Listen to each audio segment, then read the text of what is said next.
Welcome to another men and the series. This is Igbo Ezikolomo. Today I want to discuss, should Odinani be regulated by the government? Should the government of the day regulate Odinani?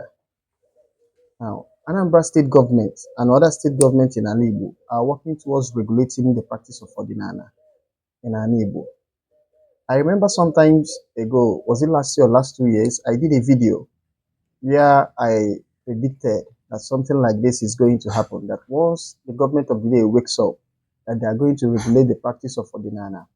I remember in the said video, I made mention of Echuaja na Nititido, road sacrifice, and Echuaja maybe water sacrifice. I said it that in the video, that if the government of the day wakes up, that they are going to stop it, they are going to regulate it, they are going to prohibit it.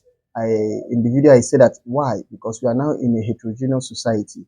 We are not like in a homogeneous society during the period of our ancestors, where everybody were on the Odinani. So you don't have any section of the community or of the populace who see it as something strange or as something fetish. In that video, I advised anybody who is on your Odinani to start looking for alternatives for these types of sacrifices. Now, the chicken has come home to roost. It appears that, like I predicted, that the government of the day has woken up, especially in Anambra State here. And other states are already fine-tuning their own laws. They're seeing what is going on in Anambra State and try to see how they are going to make laws to regulate the practice of Odinani. The job of a writer is to predict the future. The job of a teacher, the job of a prophet is also to predict the future. Now, because of this development, a lot of people are saying, should government regulate Odinani? Do they have such right to regulate Odinani? We must agree that a lot of people, in their quest or in their attempt to return to Odinani, a lot of people are abusing some of the practices of our ancestors. A lot of people are doing some kind of strange and bizarre sacrifices on the road, thereby dating the road. You see some people drop the carcass of animals on the road in the name of sacrifices, and that thing will decay there on a tarred road. And some people, you see some goats that the head has been chopped off, or dogs that the heads are chopped off, or even the ones that their bodies are as torn into pieces, and you dump it on the road, or at times even clothes, a lot of things that are recyclable or that are not perishable. They drop it on the road, making a nuisance of what Odinani should be. So the government of the day are waking up today and are saying no, that you cannot continue like this. People go to water bodies and put strange things on recyclable materials, non-perishable materials on the water bodies in the name of sacrifice. Why is good for us to sacrifice? We believe that there should be a limit. So today that the government has woken up, we see a lot of people making a lot of arguments for or against what the government is trying to do. So my teaching today is, let's look into it and see if this is a welcome development, or is it an attempt by the Christendom to use the government of the day to stifle the Odinani renaissance that we are experiencing. Yes, a lot of people believe that the Christians are using the government of the day to do what? To stifle, to regulate, to stop this wildfire, this Odinani reawakening, this renaissance that we are experiencing. So let's look into it, and you hear my own personal opinion. Don't take my word for it. We are here as usual to learn and see how we can put heads together to create a brand of Odinani that is sustainable, that is clean. Remember, I always say it. This is my motto. You always see it at the end of each of my video. I always say this: the danger that one can run into in practicing Odinani is being preoccupied with how things were done in the past. I said Odinani is not going back to relive the past, but to do what? Respect it, to see what you can glean from it as you face today's realities and today's problems. We cannot go back and revisit the past. Rather, to tread carefully, see what we can learn from it as we face today's problem. Now, let's see my own opinion on what is going on. Should Odinani be regulated Here is my take. Number one, I believe that no one can regulate spirituality. No one can regulate spirituality. Any attempt to regulate spirituality will largely either end up as religious persecution or religious intolerance. Throughout the history of the world, any government or any movement or even some theocratic authorities try to regulate spirituality, it turns into what? Persecution. It will always end up as what? Persecution. And it will always appear as religious intolerance. And there is an Igbo adage that says that will lift. Any religion that you attempt to regulate or to persecute, you end up what? Giving more impetus to that religion. You end up infusing more life into it. So any wise or sensible authority, you heed the wisdom of Gamaliel in in the Bible, then that's when the Christian people were beginning anew and the government of the day were trying to see how they can handle them. And Gamaliel said something that if what they are doing is true, you cannot stop them. But if it's not true, ignore them, that with time they will do what? Fizzle out like others before them. So you cannot muzzle out spirituality. You cannot regulate spirituality. True spirituality cannot be regulated. It's flexible. It's like a millet. If you try to block it, it will take another route. It will take another form. It will find another route to do what? To continue its flow. So you cannot regulate spirituality. This is for those who are in position of authorities who believe that you can regulate spirituality. It's also for those who are in Odinana, who are saying the government is trying to stifle their voice. Nobody can stifle true spirituality. This is one truth which is self-evident and it's not about Odinana. It cuts across any form of what? Religion or spirituality. Number two, there is need to bring some form of order in the practice of Odinana, especially in public spaces. We must not deny this fact. In as much as one cannot regulate spirituality, there is also need to bring a certain form of order in how we practice Odinana today in our own society. One is in one of his poems said that what? You have to shame yourself or the society will be forced to do what? Shame you. That is trying to tell you that you have to meeting. You have to rein in yourself in some of your practices or else the society will rein you in, especially if your practice becomes a public nuisance. They say that your right ends where another person's own begins. Your right also begins where another person's own ends. So it's trying to tell you how you need to be careful. That you have freedom of worship does not mean that you are free to go about doing your worship any how you want, abusing public spaces. Some of the things we accuse Christians of, especially their radical evangelism in public spaces, making noise in public buses, making noise in our streets, making noise in our markets, closing down our markets in the name of prayer. These are some of the things we are becoming guilty of on the Odinana, in the name of what? Odinana. Becoming public nuisance. You see people clogging the water bodies. So we must see that there is a need to do what? To regulate the practice of Odinana. Now, number three, anyone that makes his or her religious practices a public affair has indirectly invited the scrutiny and regulation of government. If you start seeing spirituality from Ife more, things that is secret, things that is sacred, there is why I keep saying it. There is why Ife more Odinana is supposed to be sacred or spirituality is sacred. It's not for public or eyes. Our people will say, Ayamaya aha funga.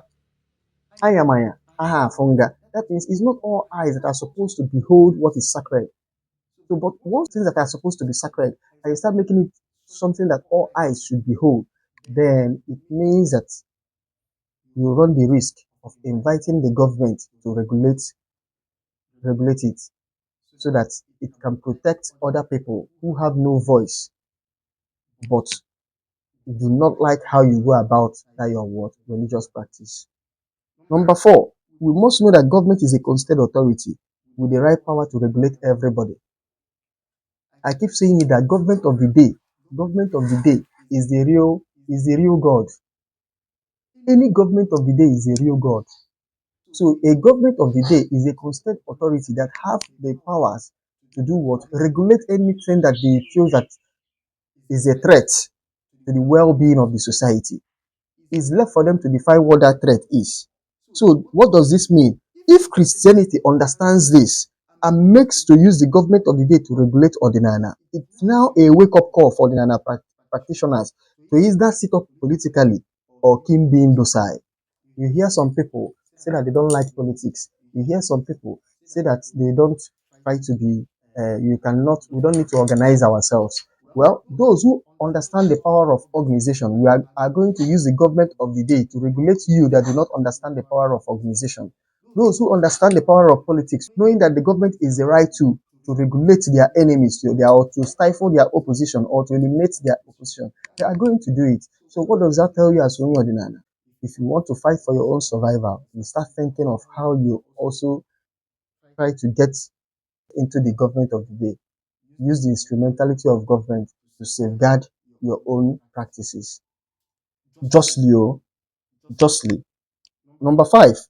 So yes, I want to believe that Odinana can be regulated by the government if the Odinana gives the government any reason to do what? Regulate it. Ordinary can be regulated if you give the government any reason to do what? To regulate it, to look into it. The job is, as you are practicing Ordinana, are you practicing Ordinana that will become a security threat? Are you practicing Ordinana in a way that people will see reason to say, please, government, can you look into what this person is doing? We do not understand what this person is doing. Please, can you look into it? And when you are being looked into, can you defend yourself according to the laws of the day, to the laws of the land, to laws that are just both in the sight of human and the sight of what? The gods. Number six. Now, since Ordinana has refused to give themselves some level of organization, history may repeat itself. Isiabi Robi, in one of his plays, says that whenever history repeats itself, the price always doubles. I said it here about my teaching 2 months ago, or was it last month, that one of the mistakes of our ancestors was because they were not organized. And some people say that we don't need to be organized. I said, I agree that we might not need to be an organized religion, but we need some level of what? Organization. We need some level of organization. Now, it's showing now that we need some level of what? Organization. So if you do not want to give yourself some level of organization and you are operating individually, always know this: history will repeat itself. The more organized side is going to win. And don't try to blame God or anything. If you are, people that are saying, if our ancestors were strong, we are now seeing one of the reasons why your ancestors were what? Obliterated. We are now seeing it in the present day. Why? Because we don't know how to do what? Organize to push for our own interest. There is places where individuality becomes strength, and there is where individuality becomes weakness. If you are going before an organized system, you need some level of organization, some level of cohesion to be able to what? Withstand it, to withstand the impact. Number seven, it is now left for Odinana practitioners to sit up and rally around Odinana promoters that align with their personal values. If you call yourself only Odinana, it's time for you to do what? Start rallying around Odinana promoters that align with your personal values and do what? And see how we bring a level of organization so that this movement will not be extinguished. Remember, I always say the goal is to bring Odinana from the fringes into the mainstream.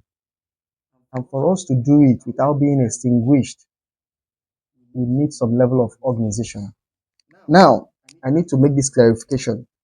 When I say rallying around Odinana promoters, I'm not advocating creating for spiritual groups like churches. But what I'm saying is, I'm talking about creating like what? Pressure groups. Creating pressure groups. Pressure groups that its aim and objective is to advocate for the interests of what? Ordinana, for the rights of Ordinana practitioners. We need to create some pressure groups that its aims and objective is to do what? Rally around the interest of what? Odinana practitioners. This is why as an intellectual enlightenment is important in this journey. This is why I'm calling on intellectual elites to come into this struggle. But some people are coming into it to become confrontational with the government. You cannot win a confrontational battle. No pressure group can win a confrontational battle with the government of the day. It's not possible. Why? Sorry. As a pressure group, you do not have the power of coercion. You do not have any power to enforce your will unless you want to take up arms. And is that what we need in an Igbo right now? No, we don't need anybody to take up arms in defense of, in the promotion of their ideas. It's going to be an intellectual battle, an intellectual fight. What our people call aguche. That's what this fight is going to be. It's going to be intellectual. We need to create pressure groups that will put up what? Intellectual fights. All these pressure groups do not always need to speak with one voice, but as far as they are there speaking for the interest of Odinana, as they understand, it's important than not having anyone at all. Thank you.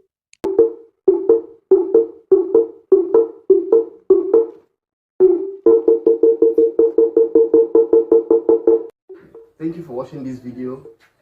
If you like the video, please like, subscribe, and share. I would like to hear from some of you. If you have any question, please, you can reach me through the number on the screen or my email address or my other social media handles. Thank you.